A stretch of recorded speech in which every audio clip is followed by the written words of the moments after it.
Good evening. My name is Richard Tritt. I'm the photo curator here at the Cumberland County Historical Society.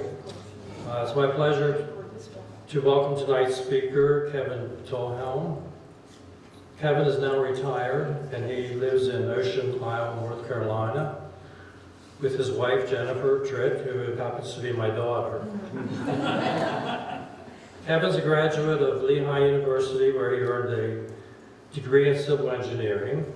And his father was also a professor at Lehigh. He's still alive. Kevin has a master's degree from Purdue University in industrial administration. He was a food industry plant manager for over 30 years. My dog, Rosie, knows him as the guy who made animal crackers. It's one of her favorite treats. After retiring from the business world, he was a math tutor at HAC and also a genealogical researcher for Dauphin County Historical Society. They moved recently, about a year ago, they retired in North Carolina. Kevin has researched his own family for over 30 years, and he learned that he's an 8th generation descendant of a Hessian soldier, POW, who remains in America. His name was Heinrich Dolheim. Kevin became interested in the Cumberland Valley Railroad after he and Jennifer cycled the Cumberland Valley Railroad rail trail. And he also learned that he had someone in his family tree who was a Cumberland Valley Railroad engineer. And that is the story that Kevin is going to tell us tonight. So welcome, Kevin, to CCHS, and we look forward to your presentation.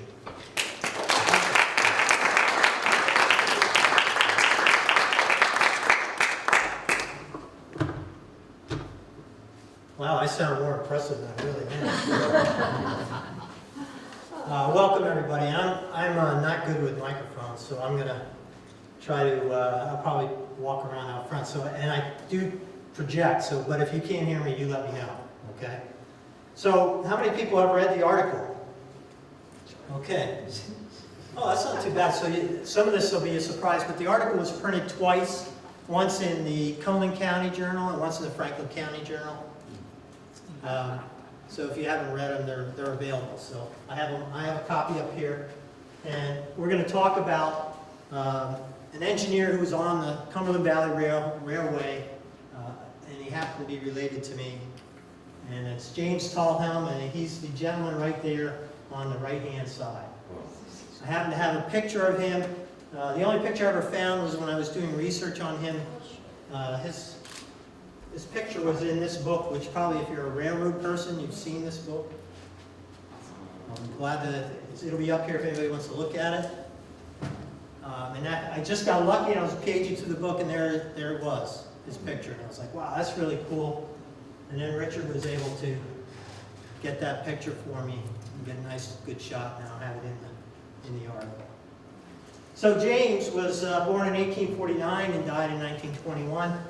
And just to add on to what Richard was talking about me, married to Jennifer Tritt, who's over here in the second row. She's my wife and also my chief editor. We have 5 children between the two of us, ages between 24 and 31. And I'm retired and living in North Carolina with Jennifer.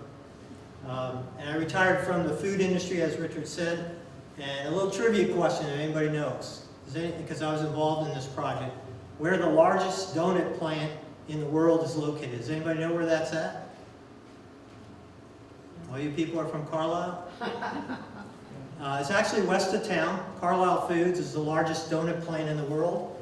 It was built for Entenmann's and make about 250,000 donuts a day. So there's about 1.5 million donuts a week are made in that plant. So it's larger than any other plant by 2 in the world. So just a little trivia for your Carlisle people. Where is it? Where is it? West of town. Trying to think of a landmark. Out where all the warehouses are. Shearer Drive. You know where Shearer Drive is? Yes. Almost to the Sheets. Out there. Me personally, you know where it is? Okay. I have a lifelong interest in history driven by my parents. Every time we went on vacation, we had to go to Williamsburg or Mount Vernon or all those places, which was good because I really appreciate history in the United States. I've been researching the family names of Talhelm, Weidel, Byerly, and Schofstall, which are my grandparents' names. And I have famous relatives. I have a Simon Talhelm, who was a Civil War veteran for the Union, who was killed by a Confederate soldier in Hagerstown in 1904. They got into a fight over Simon's pension, and the other guy hit him with an axe and killed him. Jacob Weidel, who was a farmer and a miner up in Dauphin County. He fought at Gettysburg on the first day, and in the unit that really got cut up on Seminary Ridge. Mary Pickford, a silent movie star, is related to us. And I also wrote an article on Cora Hawk that was in the Cumberland Valley Journal, and she was an Indian school teacher here in Carlisle between about 1903 and 1910, and then went on to Alaska and taught there for about 20 years. So that's my story. And you might ask, why did I pick this subject? First of all, I had childhood trains when I was a kid. Grew up in the 60s. A lot of kids had trains. My dad's a big train person. I discovered James when I was doing some research on my family. And I do enjoy researching family members who have an interesting background. That just seems to be more fun to me. And James' life on the rails was well documented in papers, which made it easy to do the research. And Jen and I have always been riding the CVRR trail, and we enjoyed that. And there she is, there at Oakville Crossing. Right, Jen? That's you. All right, so first discovery of James. I found an obituary for his uncle when I was doing some Talhelm family history. And in that obituary was a line that said the CVRR engine man James Talhelm was his nephew. Now, you're listed in an obituary as a nephew. That must have meant you were pretty important, because most people don't get listed, they just list, and many nephews and nieces kind of thing. In there's the obituary, and he's listed right there as a separate line just for him. And my initial research into him pointed to a lot of accidents on the railroad. A lot of accidents, a lot of problems. And I was like, oh, this is great. He's famous or infamous. So just to get a little history on James, his father's name was Jacob Talhelm. That's a picture of Jacob. He was born in 1820, and his father and mother are buried in Greencastle. And he married a Catherine DeWalt in 1848, and she was from Greencastle, and lived most of his life in Greencastle. And he moved to Columbus, Ohio in 1898, where his daughter was living near the end of his life, and he died in 1906 and is buried in Ohio. So James's early life, that's the first place you always start with somebody, right?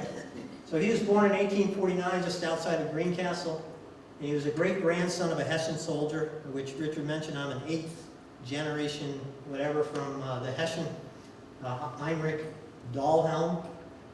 And he had a younger sister and 2 younger brothers, Emma, Harry, and Alfred. And Alfred also worked for the railroad. And the CVRR ran right through his backyard. If you are familiar with this map from the 1850s, you can see there's Jacob Talhelm, and his house was right on the railroad. And I even found an article that said he had to have his house moved in order to make room for the railroad. So they actually moved it off the foundation, built another foundation, and put the house there. So that could be why he wanted to leave in the 1890s. He said, I've had enough of these trains running through my backyard. But that's where they lived, that little dot there right on the railroad. So why did James choose to be on the railroad? Well, maybe part of it was ran right through his backyard. But at 14, think about a kid of 14, he experienced the horror of the destruction of the Chambersburg and the CVRR right there in Greencastle. And railroad men at that time were real-life heroes. I mean, these were the sports stars of that time. They didn't have sports like we have now, or other kind of heroes, but railroad men were the biggest thing that happened back then. That's why he was listed in that obituary, because he was like a real hero. So let's start with the first decade that he was working on the railroad in 1870 to 1880. He started his career with the Cumberland Valley Railroad about 1873. So he was about 25. He rose from an entry-level position to a fireman in 7 years. And he married a lady named Mary Putt in 1879, and she was the daughter of William and Adeline Wormley Putt.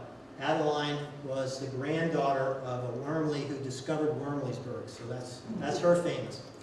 Oops, sorry.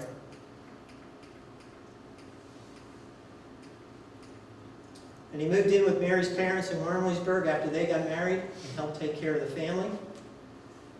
And then the next finding I find about James is in the decade of 1880 and 1890. He was promoted to engineer in 1881, and he had his first accident in 1882. So this is my first impression of James, is that, man, he's an engineer for 1 year and he has an accident already? This is bad. What's this guy like? And I'm thinking this all the time while I'm doing this research. So as we go through this, it's going to progress a little bit. But the first accident involved a fellow named Bartholomew Minnick, who was driving the Harrisburg Express to Chambersburg, and he was a little bit late. So they pulled him off on a siding to allow the trains going to Harrisburg to pass through.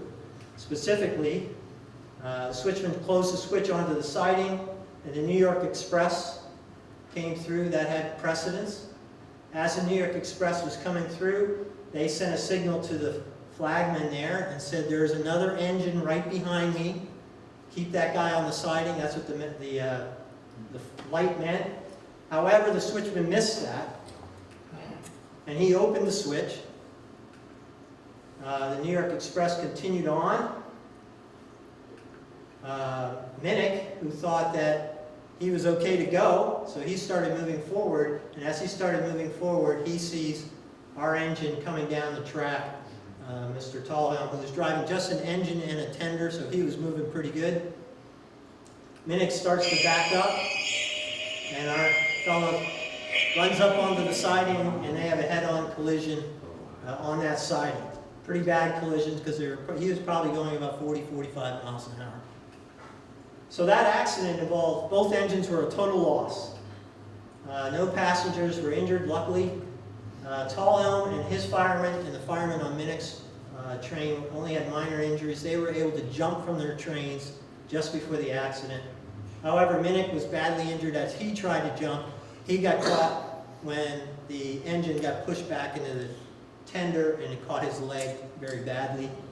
He was taken home, and they amputated his leg, but he died 4 hours later, and he's buried in the Cedar Grove Cemetery. That's him. So, you know, in today's world, somebody gets hurt or killed on any kind of a business-related thing, it's a major deal, right? OSHA's in there and everything.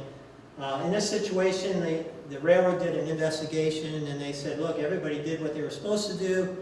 Just happened to miss a signal on the train. Oh, well. That guy got killed, and sorry for his family, because they didn't have a lot of compensation for those guys either. So they basically said no one was at fault, it was just an accident. So that's unfortunate. So 1882, then 6 years later, he did okay, 6 years, and he had a second accident. There was a freight train going to Chambersburg that was late, so the flagman said, "You've got to back up onto the siding and allow the other traffic to go through that is on time." Our engineer Talhelm was driving a freight passenger train, and he plowed into the freight train. Not sure exactly what happened because the investigation wasn't made public. There were no injuries to the passengers or trainmen. Obviously, the engine was badly damaged, and several freight cars were destroyed. The freight train was yielding the right-of-way. Switchman was in position doing his job, and Talhelm's train was on time and had the right-of-way. So the subsequent investigation was there was nobody at fault, but as if you were in an accident on a highway, they always blame the person who does the hitting usually. Like if you hit somebody from behind, usually you're at fault, and it's usually someone's driving too fast. The only thing I was able to find about this investigation was that there were a lot of people talked. Some of the older engineers said he was driving too fast, it was a little foggy, probably couldn't see correctly for the distance and how fast he was traveling. Remember, these are the fastest things these people are seeing. So, a little different operation back then than what we have now. So no, he wasn't fired or anything like that, and I couldn't find anything out whether he was reprimanded or not. Okay, so 2 years later, he has another accident. Yeah, you see, you're starting to get that, right? He's having a lot of accidents. Martinsburg, West Virginia. Lehman Teamster George Grove approaches an intersection. This is in town in Martinsburg, so not a lot of speed going on there. Talhelm's train's coming through, blowing its whistle, and he startles the team. Grove couldn't control his horses. So here comes Mr. Grove. However, he isn't able to control his train or his wagon and the horses, and he and the train, I'm stumbling over the horses, but he and the horses were killed by the engine. Again, no fault found. He crossed the railroad tracks. The engine was coming, was blowing its whistle. The company and Mr. Grove's family filed suit against the CVRR. Nothing ever came of the suit, so it must have gotten dismissed. So really no reprimands, no nothing, everything's okay. It's just an accident. So we move into the next decade, and there's notices of several impressive speed records for James.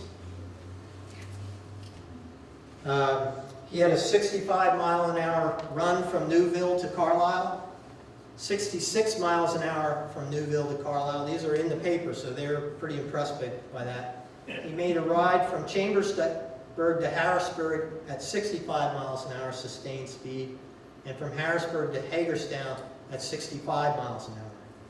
He also, at the same time, he was also given some speed fines for Harrisburg and Greencastle, driving too fast through the town. In 1888, he had a run from Harrisburg, and this was quoted in the paper. Engineer James Talhelm left Harrisburg an hour and a half late. That's according to the train schedule. He dashed around the corner above Carlisle Station just 50 minutes late, so he caught up about 40 minutes. The regular time for the run is 3 hours. Talhelm covered it in under 2. The conductor, James Moore, smiled to himself as he assured the passengers the CVRR was so firm and smooth, it was as safe to ride fast as it was to go slow. So the schedule is they're supposed to go 25 miles an hour, sustained speed. He was going over 40. So he was moving down that track. But you have to remember that they're taught to be on time. You got to be on time. So if they're a little late, they're going to speed it up and try to go faster. And plus, if you're getting your name in the paper for speed records, it encourages you, right? I think they didn't have crossings, reminders yet. No, they did. No crossings. So he had an accident-free record was an expectation. They talked about it in the papers a lot. CVRR would say, we expect our engineers to be accident-free. We're going for accident-free. Yet they're saying their engineers got to make it on time. There's a lot of push to be on time. They're increasing the schedule on the tracks. On-time arrivals were also said that everybody will be on time, because if you're taking a train from Hagerstown to Harrisburg and then catching a train from Harrisburg to Philly, you're not on time. Those people are missing their trains. It's a 12-hour day for people. It's going to get pretty nasty. All right, so in 1892, he has another accident. Oakville Crossing, right where Jennifer was standing. A fellow named David Coe.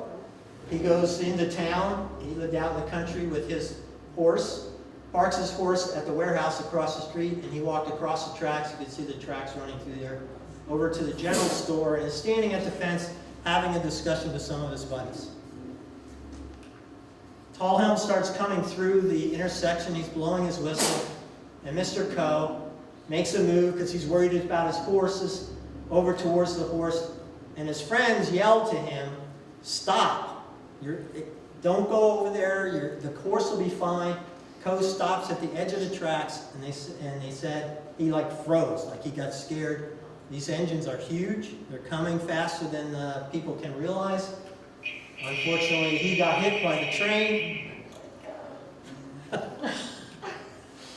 So David Coe, his body landed down where that little horse crossing thing is. He was killed instantly.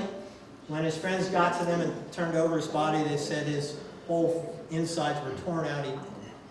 He got hit by the piece of board that goes across the holes the cow kept her on. So he was dead immediately.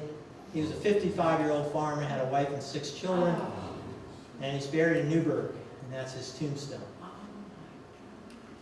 But of course, there's an investigation. The coroner is called.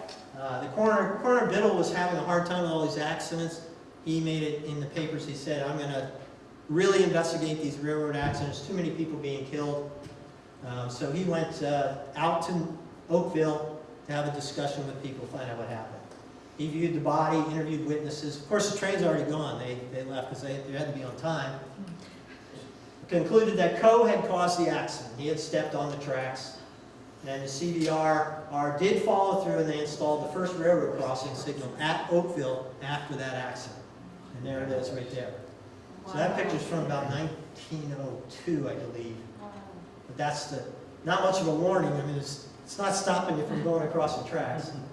But at least they put up a warning. Okay, so 2 years later, he has a fifth accident.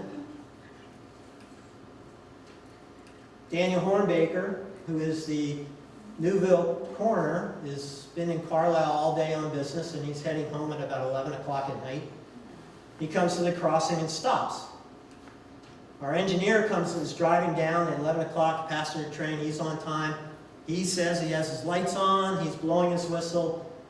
He was shocked to see Hornbaker move on to the tracks.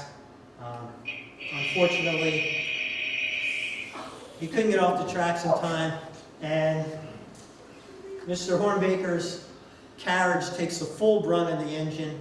The horse, luckily, ran off into the countryside. So he was okay, but Mr. Hornbaker was knocked about 200 feet down an embankment onto some rocks, and he was killed. That's the engine that hit him, and he was killed instantly. He was a 58-year-old Civil War veteran, and he was Plainfield undertaker, not Newville. And his wife had a prophecy. She stayed up till 1 in the morning waiting for him to come home, and he didn't show up, so she went to bed. The next day when they went out to talk to her, she said she knew he wasn't going to die a normal death, and she knew that because 5 of his relatives, and 6 counting him, had died unnaturally. He had a relative who had choked on a bean and died. Another one was killed in a boiler explosion. His brother, who shared a tent with him in the Civil War, was hit by a shell in the head in the tent, and Daniel was there next to him. He had another relative that was thrown from a horse and broke his neck, and then another relative who was killed by a barn door in a storm that slammed open and killed him. So he's buried in Plainfield. That's his tombstone. The investigation, again, Coroner Biddle was involved. At this time, they took the body and they put it on the train and drove it to the Carlisle station and dropped it off before they went on and delivered the passengers. Coroner Biddle interviewed the body, interviewed witnesses, and paneled an inquest. They brought in the engine crew. James Talhelm testified as the only witness and said he was driving the correct speed. He said there were no trouble with lines of sight. He said it was a full moon. He doesn't understand why Mr. Hornbaker moved across the tracks, and he tried to apply the brakes to stop, but he was unable to stop in time. So the inquest panel findings was that Hornbaker died due to an unavoidable accident. So, as you know now, a lot of the railroads will tell you, don't walk on the tracks, don't get anywhere near the tracks. The trains are much bigger than they were back then, but it was true then too. So then there was another accident, another year later. This is in February. There's a heavy snowfall. Visibility is limited. There's 3 tramps walking on the tracks in a cut. Talhelm sees them and sounds the warning. 2 of the men scramble from the tracks. So there's the 3 men. Talhelm comes along, blowing his whistle. 2 of the men scramble. However, one of them didn't make it. The 3rd man's trapped and he's hit by a passenger car steps. So he tried to get out of the way, but as the train passed, the steps hit him. And it was described in the paper. He was 55 and heavy with no identification. And the papers were pretty descriptive back then. They said his head was crushed to pieces, only his nose and part of his chin was found. His right leg was cut off, his arms were broken, and obviously no identification. They had no idea who he was. Nobody came forward to say someone was missing. The inquest that was called exonerated Talhelm and the railroad. So that nothing happened there, no idea who that person was or where they're buried. So A lot of accidents, 6 accidents, 5 of which are deadly. And then there was a 7th accident in November of 1896. In 1896, George France is enjoying a very heavy night of drinking in Chambersburg. The bartender cuts him off and says, got 2 guys in the bar, said, put him on a train back home to Hagerstown. This guy is out of control. So they put him on a train. They help him on to train number 9. Number 9 stops at Kaufman Station. Talhelm comes along on the following train, sees something on the rails, but can't stop in time. Didn't know what it was. It's the middle of the night. So this is Kaufman Station. Train number 9 comes along, stops at the station, lets a few passengers off, continues on its way. Talhelm comes through and runs over something on the tracks. So George France was lying on the tracks. The identification was difficult, but the coroner reported in the paper that, I gotta put my glasses on for this one. Hopefully I'm not making anybody ill. The head, now this is the coroner, this is new CSI stuff that they did back in 1896. The head could not be distinguished from any of the other crushed portions. The undertaker and his assistants, by painstaking and careful work, found all the skin of the head and face and made a head of cotton and sponge. They stitched together the skin and drew it over and made it presentable and had it identified by a family member. Can you imagine identifying that? Not good, but they were able to identify George. They did an inquest and found no blame for the railroad or trainmen. A couple of witnesses said they thought they saw him get off the train, but they weren't sure because it was dark and they were on one end of the platform. The conductor said he saw France laying on the floor in the back of the last car at the stop. Of course, the conductor's moving up and down the train. He said he wasn't there when they left the station, so they think he might have maybe went out the back of the train, had a smoke, and fell off the train and ended up on the tracks. So that was the, which accident was that? 7th accident, 6 dead. So he says 7 major accidents in 14 years. Now this is the research I'm doing. I'm thinking this guy is crazy. A lot of speed records. He's flying down the rail line. He doesn't care if he runs over the neighbor's cat or the family down the street. So I was really starting to think, this guy, I don't know. So 1900 dawns, new century. His father-in-law passed away in 1902. His father dies in 1906 and his mother in 1916, and they're in Ohio. His brother Alfred dies in 1917. Harry has moved on to Ohio also. Mary and James never had any children of their own. They did take in Mary's niece Mame, who has lived with them for 20 years. And Mary passes away in 1910. James is widowed with no family in Pennsylvania. So it's not a real happy time for him. He still has his job, a pretty good job, obviously, an engineer for a railroad. So along comes an honor in Greencastle. The train station has moved up out of town.